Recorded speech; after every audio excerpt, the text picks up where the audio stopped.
Hello दोस्तों, star classes में आप सभी का स्वागत है। आज हम इस वीडियो में वही पुरानी श्रृंखलाओं को आगे बढ़ाएंगे। जैसा कि आप जानते हैं कि पिछले वीडियो में हम लोग वैद्युत द्विध्रुव के कारण किसी बिंदु पर वैद्युत क्षेत्र की तीव्रता का अध्ययन हम किए थे, जिनमें हम अच्छी स्थिति की बात किए थे कि वैद्युत द्विध्रुव के अक्ष में ही कोई बिंदु लिया जाए तो उस बिंदु पर उस वैद्युत द्विध्रुव के कारण तीव्रताओं का हम किस प्रकार से गणना करेंगे। इन सभी टॉपिकों का हम 1 बाय 1 अध्ययन भी किए थे, लेकिन इस वीडियो में हम लोग जानेंगे कि वैद्युत द्विध्रुव के कारण हम अच्छी स्थिति में बल्कि न पॉइंट लेकर निरक्षी स्थिति में हम किसी पॉइंट को लेकर के वैद्युत क्षेत्र की तीव्रता किस प्रकार से ज्ञात करेंगे। चलिए देखते हैं। हम सबसे पहले वैद्युत द्विध्रुव बना लेते हैं। ये मान लीजिए हमारे पास क्या है, एक वैद्युत द्विध्रुव है जिसका नाम अगर देना चाहे तो दे सकते हैं। मान लीजिए AB एक वैद्युत द्विध्रुव है जो दो आवेशों से मिलकर बना है। मान लीजिए -Q आवेश है और +Q आवेश है।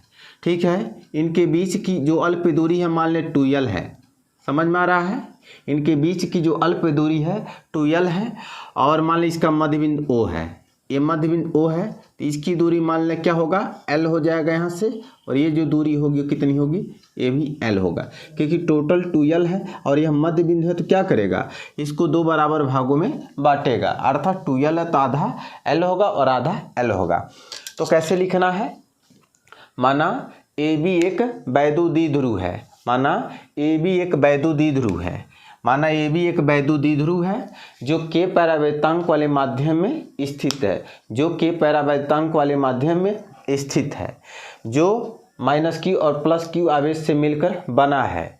इनके बीच की अल्प दूरी 2L है, इनके बीच की अल्प दूरी 2L है और इनके मध्य बिंदु O से, इनके मध्य बिंदु O से AB के लंबवर्धक पर, AB के लंबवर्धक पर r मीटर की दूरी पर, AB के क्या है, लंबवर्धक पर r मीटर की दूरी पर कोई बिंदु P है।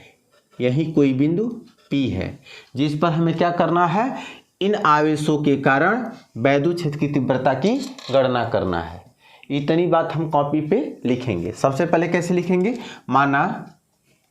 माना कि AB एक वैद्युत द्विध्रुव है, AB एक वैद्युत द्विध्रुव है। क्या है, माना AB एक वैद्युत द्विध्रुव है जो K परावैद्युतांक वाले माध्यम में स्थित है, जो K परावैद्युतांक वाले माध्यम में स्थित है। माना यह वैद्युत द्विध्रुव -Q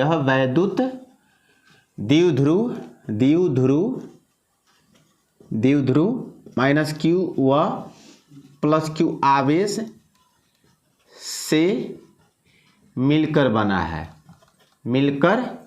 है। ठीक है, जिनके बीच की अल्प दूरी क्या है, 2L है। समझ में आ रहा? माना AB एक वैद्युत द्विध्रुव है जो K परावैद्युतांक वाले माध्यम में क्या स्थित है। माना यह वैद्युत द्विध्रुव -Q और +Q आवेश से मिलकर बना है, जिनके बीच की अल्प दूरी 2L है। इनके मध्य बिंदु O से AB के लंबवर्धक पर r मीटर की दूरी पर कोई बिंदु P स्थित है, जिस पर हमें इन आवेशों के कारण वैद्युत क्षेत्र की तीव्रता की गणना करनी है। इतनी बातें हम पहले कॉपी पे लिख लेंगे। कोई दिक्कत समझ में आ रहा है? स्क्रीनशॉट लेना चाहते हैं तो ले लीजिए। चलिए अब हम क्या करेंगे, इनको हटा दे रहे हैं, ठीक है। अब हम बारी बारी से क्या करेंगे, इस आवेश के कारण इस बिंदु पर तीव्रता, देखिए अगर मान लीजिए मुझे यहाँ आवेश मालूम है, यहाँ मान लीजिए कोई आवेश है Q और इससे r दूरी पर कोई बिंदु P हो और कहा जाए इस पर तीव्रता बताइए, तो तीव्रता के लिए फार्मूला क्या लगाएंगे, 1/4 पाई एप्सिलॉन नॉट, ठीक है, और Q बट्टे क्या लिखेंगे, ये दूरी जो रहेगा r स्क्वायर लिखेंगे, r का स्क्वायर। जिस आवेश की तीव्रता निकाला वह आवेश और उस आवेश से उस बिंदु की दूरी, जिस बिंदु पर हमें वैद्युत क्षेत्र की तीव्रता ज्ञात करनी है, उसका वर्ग, ठीक है। खैर हमें क्या करना है, मान लीजिए इस आवेश के कारण इस बिंदु P पे तीव्रता निकालना है, तो लिख देंगे प्लस Q आवेश के कारण बिंदु P पर वैद्युत क्षेत्र की क्या तीव्रता। मान लीजिए हम नाम दे दें, मान लीजिए E1 है, इसकी तीव्रता जो होगी प्लस Q आवेश है, तो जो भी तीव्रता होगी बाहर की तरफ होगी, ऐसे क्या होगी, बाहर की तरफ। मान लीजिए E1 है, क्या है, E1 है, तो E1 बराबर क्या होगा, 1/4 पाई एप्सिलॉन नॉट, यह K लगाइएगा क्योंकि सारी रामलीला कहाँ हो रहा है, K परावर्तांक वाले माध्यम में स्थित हो रहा है। अब क्या करेंगे, जिस आवेश की तीव्रता निकालना है उस आवेश से देखिए वह आवेश लिख देंगे और उस आवेश से इस बिंदु P की दूरी, तो इस आवेश से इस बिंदु P की दूरी कैसे निकालेंगे, ध्यान दीजिएगा, ये हमारा L है और ये हमारा R है, मतलब ये हमारा आधार है और ये हमारा लंब है। तो आधार मालूम है, लंब मालूम है, क्या नहीं मालूम है, कर्ण, तो कर्ण निकाल लेंगे हम। ऐसे कर्ण कैसे निकालेंगे, पाइथागोरस प्रमेय के मदद से। क्या हो जाएगा आपका, r का स्क्वायर प्लस हो जाएगा l का स्क्वायर। आप जानते होंगे कि अगर मान लीजिए हमारे पास l है या r है, तो पाइथागोरस प्रमेय में एक कर्ण होगा और कर्ण बराबर होता है कर्णी में लंब का स्क्वायर धन क्या होता है, आधार का स्क्वायर। तो लंब मान लीजिए अगर ये r है और ये आधार हमारे पास l है, तो ये लिख देंगे आपका कर्णी में r का स्क्वायर प्लस l का स्क्वायर, ठीक है। बहुत ईजी है, चीज़ों को समझते जाइए और कॉपी पे लिखते जाइए, कोई बात नहीं। आपको करना क्या है, किसी भी बिंदु के कारण, किसी आवेश के कारण किसी बिंदु पर वैद्युत क्षेत्र की तीव्रता की गणना करनी है, तो वह 1/4 पाई एप्सिलॉन नॉट लिख लीजिए, K लिख दीजिए और वह आवेश लिख लीजिए और उस आवेश से उस बिंदु की दूरी, जिस बिंदु पर हमें वैद्युत क्षेत्र की तीव्रता की गणना करनी है, तो दूरी लिख लीजिए। दूरी हो जाएगा अंडर रूट में क्या होगा, r का स्क्वायर प्लस l का स्क्वायर। हम जानते हैं दूरी का वर्ग लिखते हैं, जो बिंदु P यानी कुछ आवेश उस बिंदु P की जो दूरी है उस दूरी का वर्ग लेते हैं। तो जैसे ही इसका वर्ग करेंगे तो एक कर्णी क्या हो जाएगा, हट जाएगा। हम एक लाइन थोड़ा कम हो जाएगा ना, अगर मान लीजिए 2 बार करेंगे तो दिक्कत होगी, क्योंकि इसका कर्णी में ऐसे लिख करके स्क्वायर करेंगे, जैसे ही स्क्वायर करेंगे तो कर्णी क्या हो जाएगा, रिमूव हो जाएगा। तो हम छोटा कर दे रहे हैं, एकदम पहले से ही हटा दे रहे हैं, ठीक है। आप समझिए यहाँ r का स्क्वायर प्लस क्या है, l का स्क्वायर हो जाएगा, ठीक। फिर क्या करेंगे, इसी प्रकार इसकी दिशा क्या होगी, वैद्युत क्षेत्र की तीव्रता की जो दिशा होगी वो BP दिशा में होगा। किस में होगा, BP दिशा में, B से P की दिशा में होगा। अब हम क्या करेंगे, इस -Q आवेश के कारण, -Q आवेश के कारण बिंदु P पर वैद्युत क्षेत्र की तीव्रता समझ में आ रहा है। ये मान लें E2 है, तो तीव्रता E2 मान लें। कैसे, इस आवेश के कारण इस बिंदु P पर तीव्रता निकालना है, तो पहले हम ऐसे मिला लें, ठीक है। अब एक बात बता दें, यानी -Q आवेश के कारण P पे, तो तीव्रता जो होगा यहाँ दिशा जो होगी इधर होगी, अंदर की तरफ होगी। प्लस रहता तो बाहर की तरफ, माइनस रहता तो अंदर की तरफ होगी। ये माइनस अंदर की तरफ, तो मान लें E2 और ये भी कैसे निकालेंगे, 1/4 पाई एप्सिलॉन नॉट, K लगा देंगे परावैद्युतांक, और यह आवेश Q और इस आवेश से इस बिंदु P की दूरी सेम वही होगा, अंडर रूट में क्या होगा, r का स्क्वायर प्लस l का स्क्वायर हो जाएगा। यानी यह r का स्क्वायर प्लस l का स्क्वायर कर्णी में ही लिख करके स्क्वायर करेंगे, क्योंकि दूरी के वर्ग का होता है, यानी दूरी का वर्ग होता है। तो अगर हम रूट में लिख करके स्क्वायर करेंगे, कर्णी हमारा हट जाएगा। और दिशा क्या होगा हमारा, P से A की दिशा, PA दिशा में, कोई दिक्कत नहीं ना है। अब क्या करेंगे हम, अब चीज़ों को ध्यान से समझिएगा। अब यहाँ मान लें थीटा एंगल है, ठीक है। अब E1 व E2 को क्या करने पर, दो घटकों में वियोजित करने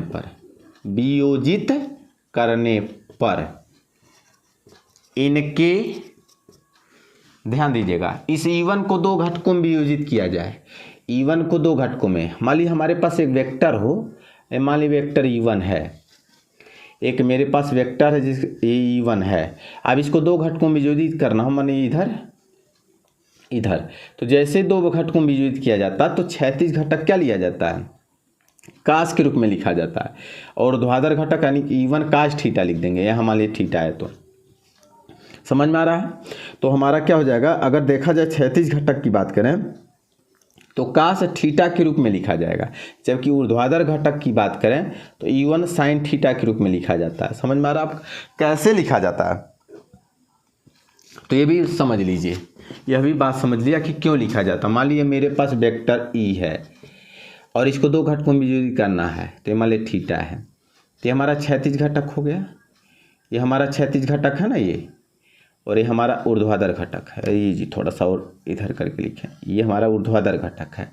अब इसको हम दो घटकों में वियोजित करें, माने इसको दो घटकों में वियोजित करना है, तो कैसे, ये क्षैतिज घटक है, मान लीजिए हमको निकालना हो तो कैसे निकालेंगे, ये कैसे निकाला जाए, ये वैल्यू दिया है और ये पूछा जाए, तो मान लीजिए यह वैल्यू ए है। समझिए ध्यान से, अगर मैं साइन थीटा लूँ, नहीं कास थीटा लूँ, तो आधार हो जाएगा ये, अब कण क्या हो जाएगा ई, अर्थात ए का वैल्यू निकाला जाए तो गुणा कर देंगे तो क्या हो जाएगा, ई कास थीटा, मतलब ए की जगह क्या हो जाएगा, ई कास थीटा।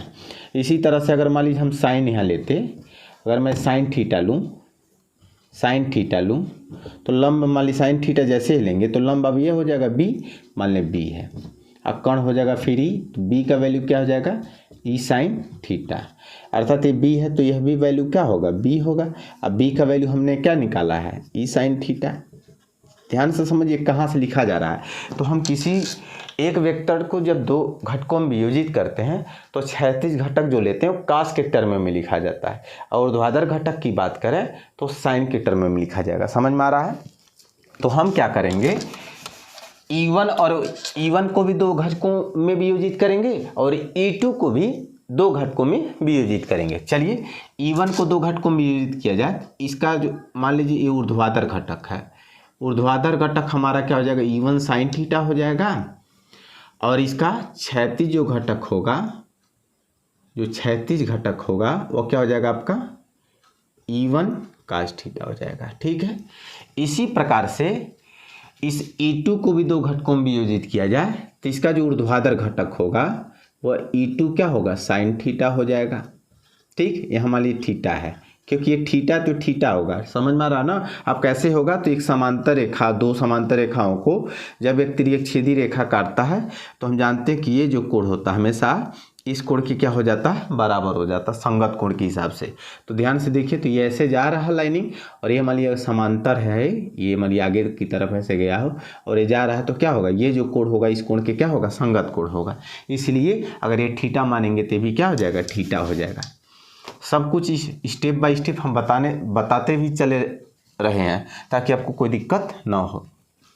तो जैसे हम E2 को दो घटकों में यूज करेंगे तो ये हो जाएगा आपका ऊर्ध्वाधर घटक, और ये हो जाएगा हमारा ऊर्ध्वाधर घटक है और क्षैतिज घटक फिर इसी दिशा में। जब इसी दिशा में होगा तो क्या मान लें, E2 कास थीटा।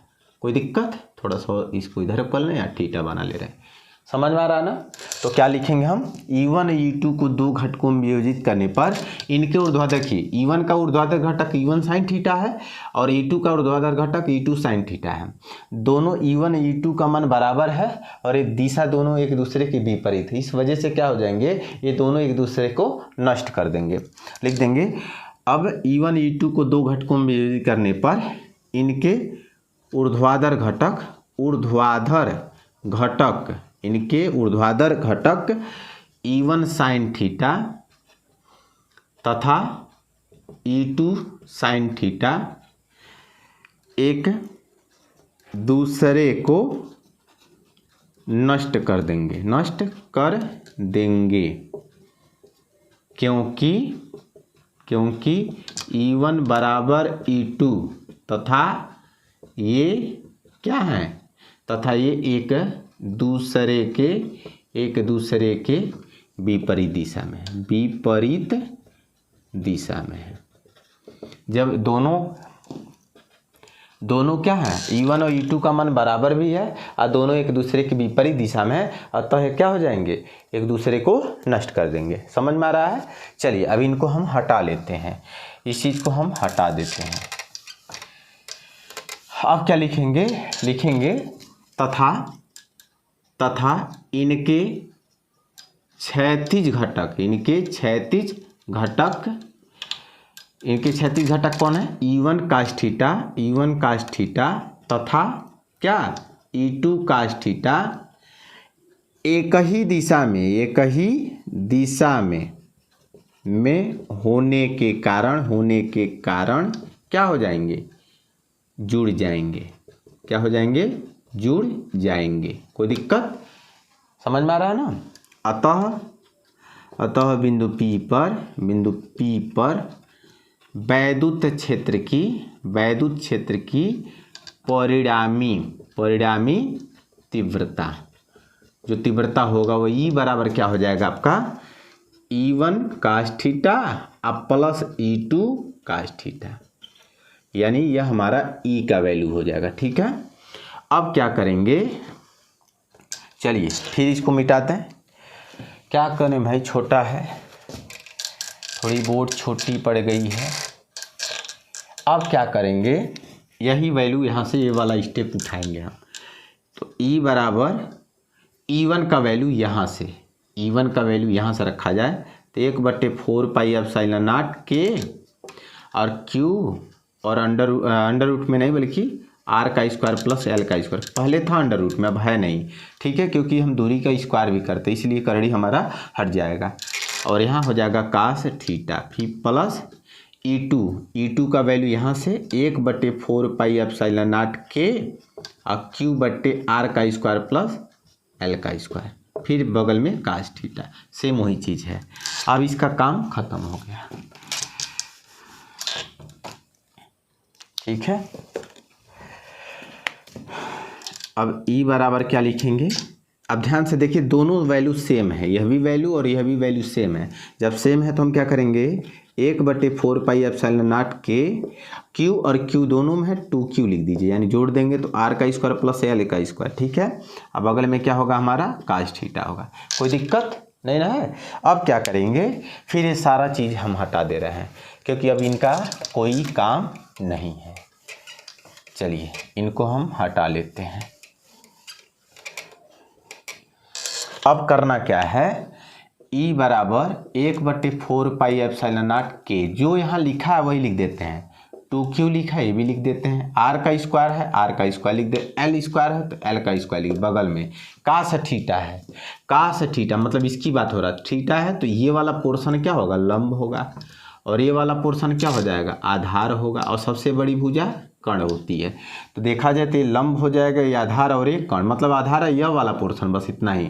तो मैं देखूं अगर cos थीटा की मैं बात करूं तो आधार हो जाएगा L, आप कर्ण की बात करें तो हो जाएगा अंडर रूट में क्या, हटा दे रहे हैं, अंडर रूट में क्या है, R का स्क्वायर प्लस क्या है L का स्क्वायर, है ना।